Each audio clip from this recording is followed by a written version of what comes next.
ఇప్పుడు బ్రహ్మచర్యం అంటే ఎలా ఉండాలి? 4 దశలు ఇవే కదా.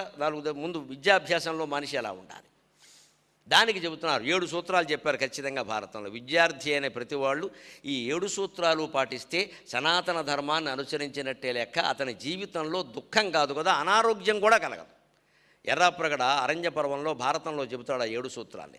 ఆలస్యం ఒక ఇంత లేదు, శుచి ఆహారంబు నిత్యక్రియాజాలం వేమరము అర్చనీయులతిథులు సత్యంబ పల్కన్ బడన్ మేలవు శాంతియు బ్రహ్మచర్యమును నెమ్మిందాల్తుము అట్లముట ఎక్కాలంబున్ పటు మృత్యు రోగ భయశంకన్ బొందమేమిమ్ములన్. ఆ కాలంలో గురుకులంలో విద్యార్థులందరికీ బ్రహ్మచర్య దశలో 7 నియమాలు బాగా అలవాటు చేశారు. ఆలస్యం ఒక ఇంత లేదు, తరగతికి ఆలస్యం కాదు, భోజనానికి కూడా ఆలస్యంగా రావద్దు. తరగతి ఎంత ముఖ్యమో భోజనం అంతే ముఖ్యం. నిద్ర కూడా ఆలస్యంగా పోవద్దు, లేవడం కూడా ఆలస్యంగా లేవద్దు, అన్నీ సమయం ప్రకారమే. రఘువంశంలో దిలీప మహారాజు భార్య వెళ్ళి వశిష్ఠ మహర్షి ఆశ్రమంలో ఒక 2-3 నెలలు ఉండి గోసేవ చేస్తారు. వాళ్ళు తెల్లారకట్ట 4:30కి లేచారట. అది బ్రాహ్మీ ముహూర్తమే. రాజదంపతులు గోశాలలోనే పడుకుని 4:30కి లేచారు.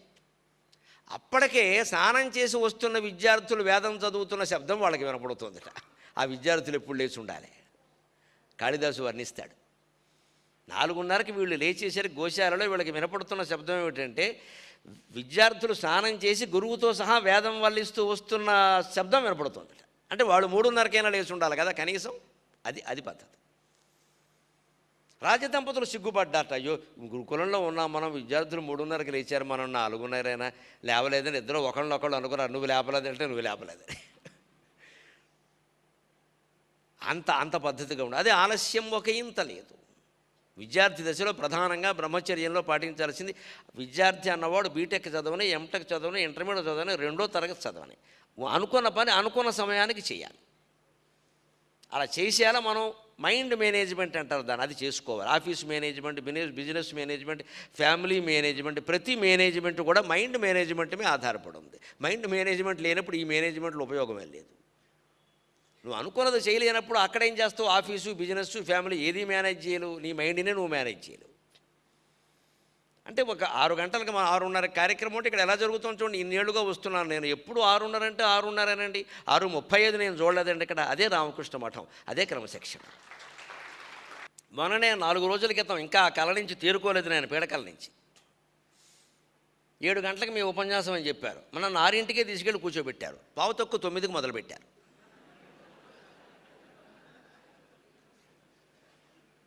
ఎంత బాధపడి ఉంటానో మీరు ఊహించుకోవచ్చు. పైగా నా ఉపన్యాసం వినడానికి జనం వరంగల్ నుంచిను ఇంకా ఎక్కడి నుంచో పాపం కార్లు చేసుకొచ్చారు. తెనాల నుంచి కారు వేసుకొచ్చారు గురువుగారి ప్రవచనం ఉందని. 8:45కి మొదలుపెట్టారు. 7ంటికి అని చెప్పారు నాకు. ఇవేవో పెట్టారు అక్కడ రకరకాల కార్యక్రమాలు. నేను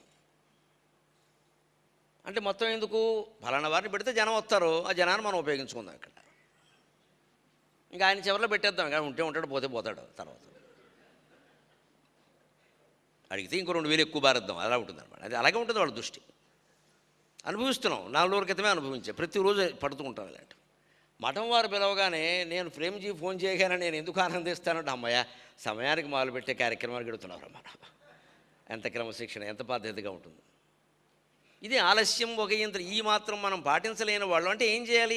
6:30కి ఇక్కడ మొదలు పెట్టాలంటే ఆ ముందు మాట్లాడే ఆ పాటలు ఎప్పుడు పెట్టుకోవాలి, ముందు మాట్లాడేవాళ్ళు ఎప్పుడు రావాలి, అక్కడికి మనుషులు వచ్చి అక్కడ పక్కన గదిలో ఎప్పుడు కూర్చోవాలి, అదంతా ప్రణాళిక ఉండాలి. 6:30కి నేను ఇంటి దగ్గర బయలుదేరితే అలాగా, వారు ఆ సమయం పెట్టుకుని నేను ఎప్పుడు బయలుదేరాలి అప్పుడే బయలుదేరాలి. పోనీ దారిలో ఏదో ఆలస్యం అయితే వేరే విషయం, మన చేతులు లేదు, కానీ మనం బయలుదేరాలిగా. శుచి ఆహారము. విద్యార్థి దశలో ఎప్పుడు 25 ఏళ్లలో ఆహారం విషయంలో జాగ్రత్తగా ఉండాలి. పెద్దయ్యాక కొంచెం తట్టుకోవడం వేరు. విద్యార్థి దశలో ఇవాళ అక్కడే ఆహారం దెబ్బతింటుంది. వాళ్ళని అనడానికి కూడా లేదు, ఎక్కడ పవిత్ర ఆహారం దొరకట్లా. ఇంట్లో చేసింది వాళ్ళు తినరు, ఇంట్లో చేసేవాళ్ళు కూడా లేరు. ఇవాళ పొద్దున నువ్వు లేవాలా నేను లేవాలా అని దెబ్బలు ఆడుకుంటుంటే పిల్లలకి ఎవరు చేసి పెడతారు? ఇక్కడ హోటల్ వాళ్ళు లేచాడు ముందే, కర్రీ పాయింట్ వాడు చేసి పెడతాడు. వాడు పక్కనే ఆసుపత్రి పెట్టారు, కర్రీ పాయింట్ పక్కన ఆసుపత్రి పెడతారు లెక్క. ఇక్కడ తింటే అక్కడికి వస్తాడు, ఇక్కడ తింటే అక్కడికి వస్తాడు. మా బంధువు ఒకడు ఉన్నాడు, ఇప్పుడు ఉన్నాడులేండి. ఉండేవాడు ఎందుకు, వాడు బాగుండాలి. వాడి కారణంగా నాకు జోకు దొరికింది. వాడు మాకు వరసగా బావ అవుతాడు. మేనత్త కొడుకు వరస అవుతాడు. సో బొత్తిగా కాదు కానీ వరస అవుతాడు. వాడు మొదట్లో ఆర్ఎంపీ డాక్టర్గా ఉండేవాడు పల్లెటూళ్ళు. ఒకసారి ఎప్పుడో వాడిని చూడడానికి వెళ్ళాం 5-6 ఏళ్ల తర్వాత. ఇప్పుడు వాడు పౌరోహిత్యం మొదలుపెట్టాడు, అది కూడా అపరకర్మలు. నాకు ఆశ్చర్యమైంది, ఏమిటి బావా అపరకర్మలో ఏమిటి నీకు తెలియదు బావా, వ్యాపార రహస్యం ఇది అన్నాడు. అంతకుముందు ఆర్ఎంపీ చేసేవాడు కదరా, శుభ్రంగా ప్యాంటు చొక్కా వేసుకుని వెళ్ళేవాడు, ఏదో చేసేవాడు. అందులో ఈ పౌరోహిత్యం అంటావు, ఇది పైగా అపరకర్మ ఒకటి కదా, ఎందుకు ఇది అన్నాను నేను. అంటే లేదో బతుకున్నా కేసు మందే, పోయినా కేసు మందే అన్నాడు. బతుకుంటే వైద్యం చేస్తాం, పోతే అపరకర్మ చేస్తాం, 12 రోజులు దానాలన్నీ మనవే అన్నాడు. అనవసరంగా అప్పటికే ఎంఫిల్ పీహెచ్డీ చేసే, లేకపోతే నేను అందులోకి దిగేవాడిని. సుఖంగా ఉంటుంది గొడవ లేకుండా. ఇదే వృత్తి రహస్యాలంటే ఇవే తెలుసుకోవాలి. ఏ వ్యాపారం చేసేవాడు ఏ వ్యాపారం సైడ్ బిజినెస్ పెట్టుకోవాలో చూసుకోవాలి. ఇక్కడ వెనక పెద్ద ఆయన మీద ఉంది జోక్ ఇలాంటిది. కాశీనాథుడు నాగేశ్వరరావు గారిని మహానుభావుడు, ఆయన ఆంధ్రపత్రిక పెట్టాడు. ఆయనకి ఏదో సన్మాన సభ పెట్టారు. చిలకమర్తి లక్ష్మీ నరసింహ పంతులు గారు మహానుభావుడు, గొప్ప కవి, గవ్యోపఖ్యానం రాసిన ఆయన, గణపతి నవలు రాసిన ఆయన. ఆ సన్మాన సభలో ఆయన ఉన్నాడు. అయ్యా కాశీనాథుని నాగేశ్వరరావు గారి గురించి ఒక మాట చెప్పండి. ఒక మాట ఏమిటా, పద్యం చెబుతాను అన్నాడు ఆయన. ఆంధ్రపత్రికనిచ్చి అమృతాంజనమిచ్చి ప్రజల తలనొప్పిని బాపెనెవడు అన్నాడు ఆయన. అర్థమైన వాళ్ళకి అర్థమై చాలా ఆనందించారు. పాపం విన్నవాళ్ళు కొంతమంది ఆంధ్రపత్రిక ఈయనే, అమృతాంజనం ఆయనే అని చెప్పి, అలా చెప్పలేదు. ఆంధ్రపత్రిక చదివితే తలనొప్పి వస్తుంది, అందుకని అమృతాంజనం కూడా ఈయనే కనిపెట్టాడు. ఆయన పత్రిక చదివితే ఏమొస్తుందో ఆయనకు తెలుసుగా, అందుకని మళ్ళీ ప్రజలకు ఇబ్బంది లేకుండా అమృతాంజనం కూడా ఆయనే కనిపెట్టాడు. ఆంధ్రపత్రికనిచ్చి అమృతాంజనమిచ్చి ప్రజల తలనొప్పిని బాపెనెవడు అని ఇచ్చాడు. అది చిలకమర్తి ఆయనంటే. కళ్ళు లేకపోతే బోడు బుద్ధి వైసద్యం ఉంది ఆయనకి. అలాగే ఏ వృత్తిలో ఉన్నవాళ్ళు ఏ వృత్తి చేయాలంటే అంతే లెక్క. శుచి ఆహారం, ముందు ఆహారాన్ని శుచిగా చూసిన కాస్త ఇంట్లోనే చేసినవి తినగలిగితే, ఇంట్లో వాళ్ళని చేసి పెట్టమని కాస్త చెప్పగలిగితే, ఇంట్లో వాళ్ళు చేసి పెట్టగలిగితే విద్యాభ్యాసం బాగా నడుస్తుంది. నిత్యక్రియ శుచి ఆహారంబు నిత్యక్రియాజాలం వేమరము. నిత్యక్రియాజాలం వేమరము. రోజు చేయవలసిన పనులు, ఏ రోజు చేయవలసిన పనులు ఆ రోజే రాసుకుని మరీ చెయ్యాలి. విద్యాభ్యాసంలో ఇది చాలా ముఖ్యం. ఇవాళ ఫిజిక్స్ చదవాలంటే చదవాలి, ఏ గంట అంటే ఆ గంట. తర్వాత కెమిస్ట్రీ అంటే కెమిస్ట్రీ, ఇంగ్లీష్ అంటే ఇంగ్లీష్, తెలుగు అంటే తెలుగు. ఉంటే ఇప్పుడు తెలుగు లేదుగా, చదవక్కర్లేదు, ఎక్కడా లేదు, ఉన్నది కూడా తీసేస్తున్నారు, గొడవ లేదు. అందుకని ఏది ఉంటే దానికో సమయం కేటాయించుకొని చేయాలి. అక్కడ నిత్యక్రియాజాలం వేమరు అర్చనీయులు అతిథులు. విద్యార్థి దశలోనే పిల్లలకి అతిథి సేవ నేర్పాలి. ఇంటికి వచ్చిన వాళ్ళకి సేవలు తల్లిదండ్రులు చేయడం కాదమ్మా, ఆడపిల్లల చేత మగపిల్లల చేత చేయించాలి. పూర్వం మా చేత మగపిల్లల చేత బట్టలు పెట్టించడం అవి చేయించేవారు. దానాలు ఏమైనా ఇస్తే, వచ్చిన వాళ్ళకి బహుమతులు ఇస్తే మగపిల్లల చేత చేయించేవారు. వాళ్ళకి టిఫిన్ ఇవ్వడం, కాఫీ ఇవ్వడం ఆడపిల్లల చేత చేయించేవారు ఖచ్చితంగా. ఎందుకంటే ఈ పిల్ల అత్తారింటికి వెడితే సేవ చేయాలి అందరికీ. కాస్త అలవాటు కాకపోతే అలాగా, కనీసం కుడి చేత్తో ఇవ్వాలి, ఎడం చేత్తో ఇవ్వకూడదన్న జ్ఞానం తెలియాలంటే ముందు ఇప్పించాలి ఇక్కడ. అలాగే మగపిల్లల చేత ఎందుకు చేయించేవారంటే అప్పట్లో పరిస్థితి దగ్గర వీళ్ళు సంపాదించేవారు. ఒక సంపాదించింది దానం చేయడానికి, నువ్వు దాచుకోవడానికి కాదు, ఇది అతిథులందరికీ చేయాలి, బహుమతులు ఇవ్వాలి, అందరినీ ఆదరించాలి, బంధుమిత్రులు నలుగురు పంచుకుంది నీ సంపదలు దేనికి ఇక్కడ అని మొగాడికి చెప్పడం కోసం తల్లిదండ్రులు ఏం చేసేవారు, ఇంటికి వచ్చిన అతిథులకి బట్టలు పెట్టినా బహుమతులు ఇచ్చినా మగపిల్లాడి చేత ఇప్పించేవారు.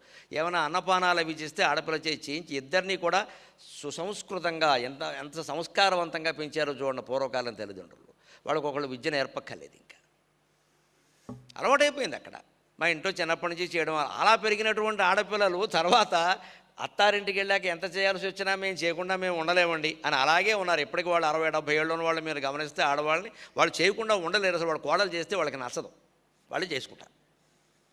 అదే ఎవరి మీద కోపం కాదు, వాళ్ళకి పద్ధతి అలా అలవాటు పడ్డారంటే కాస్త చేసుకుంటే కానీ కుదరదమ్మక్క, అలుసాగద్దు అంటారు. అంతే, 80 ఏళ్ళు వచ్చినా చేసుకుంటారు. ఆ తత్వం వాళ్ళకి ఎక్కడి నుంచి వచ్చిందంటే ఆ తల్లిదండ్రులు నేర్పారు, అక్కడి నుంచి వచ్చింది.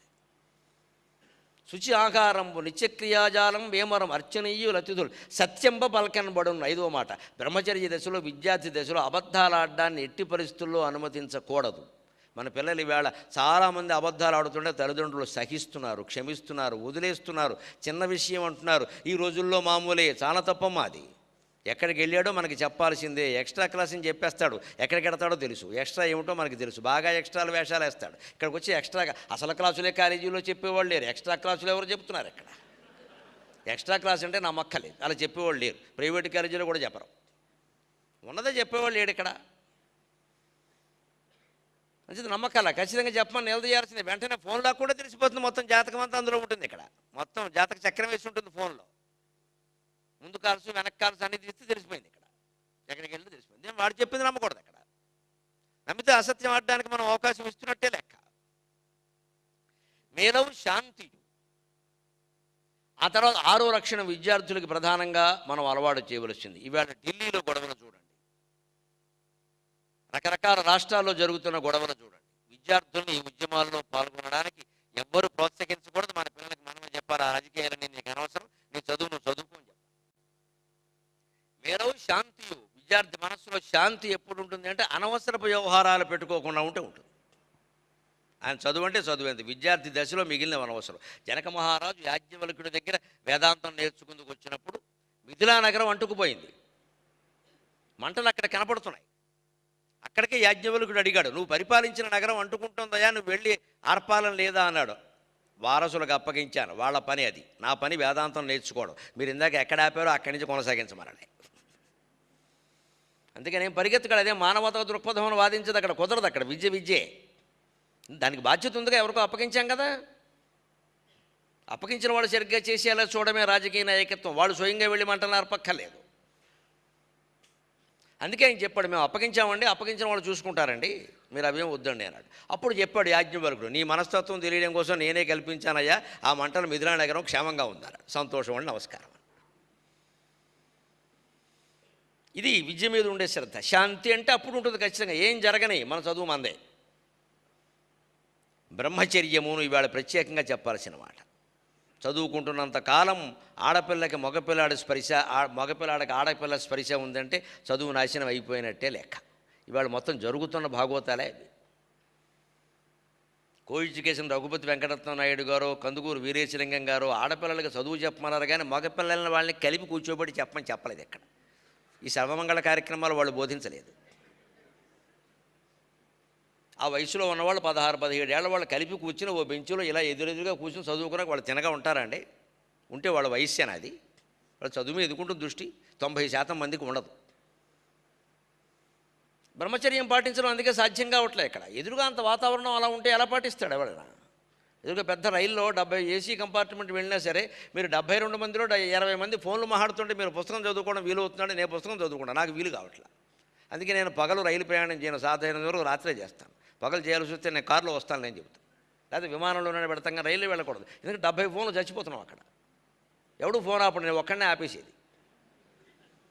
అసలు రైల్లో ప్రయాణం చేస్తున్నామంటే అత్యవసరమే మనకు ఫోన్ వస్తే మాట్లాడాలి, మనం చేయకూడదు. ఫోన్ మన ఇంటికి వెళ్ళకి చేసుకోవాలి. కాలక్షేపానికి ఫోన్ తీస్తారు, మాట్లాడతారు, పైగా గట్టిగా మాట్లాడతారు. పక్క వాళ్ళు ఏమైపోవాలమ్మా? ఓ పుస్తకం తీసేవాళ్ళు లేడు అసలు అక్కడ. అటువంటి వాతావరణం ఉన్నప్పుడు మీరు గమనించండి, మీరు పడుకుందామన్నా, మీరు పుస్తకం చదువుకుందామన్నా వీలు అవుతుందా? బ్రహ్మచర్యమేనా? అంతే. మీ చుట్టూ సుందరాంగులందరూ తిరుగుతూ ఉంటే, లేదు స్త్రీలే సన్యాసం పుచ్చుకుంటే వాళ్ళ చుట్టూ సుందరమైన మనుషులు తిరుగుతూ ఉంటే ఎలా పాటిస్తారండి బ్రహ్మచర్యం? దానికి తగిన వాతావరణం లేకుండా. అందుకని విద్యార్థి వాతావరణంలో బ్రహ్మచర్యం పాటించాలి అంటే ఇద్దరికీ కలిపి చదువు చెప్పడం అనే విధానం రద్దు అయితే తప్ప సాధ్యం కాదు. దానికి అంతరికి ఇది అభ్యుదయ భావం కాదు అంటే నమస్కారం, మీ అభ్యుదయంలో మీరు ఉండండి, నా సంప్రదాయంలో నేను ఉంటాను, అభ్యంతరం వెళ్ళ. ఆ పద్ధతి. ఇవి 7 నియమాలు. విద్యార్థి దశలో ఈ 7 నియమాలు పాటించదే. ఇప్పుడున్న మనం కో ఎడ్యుకేషన్లో ఉన్నాం కానివ్వండి, అసలు పట్టించుకోకుండా ఉండాలి ఆ విషయాన్ని. మగపిల్లలతో మాట్లాడిన చనువుగా మగపిల్లాడు ఆడపిల్లలతో మాట్లాడకూడదు. అంతే, పరిహరించే వెనక్కి వెళ్ళిపోవు. ఎవరైనా అమ్మాయిలు అడగమని చెప్పు, నువ్వు చెప్పగా అవన్నీ అడగమని చెప్పు. మీకు అమ్మాయిలు ఉన్నారుగా, చెప్పు, ఇంకా వాళ్ళు అడగమని చెప్పి వెళ్ళిపో. అంతే, అప్పుడే నీ చదువు సాగుతుంది. నేను అడిగినప్పుడు చెబితే తప్పే ఉందండి, మాట్లాడింది కాబట్టి మాట్లాడద్దు, ఆగబయ్యా, రేపు పొద్దున ఫోన్ నెంబర్ తీసుకుంటా, అప్పుడు చాటా చీపురు మొదలవుతాయి.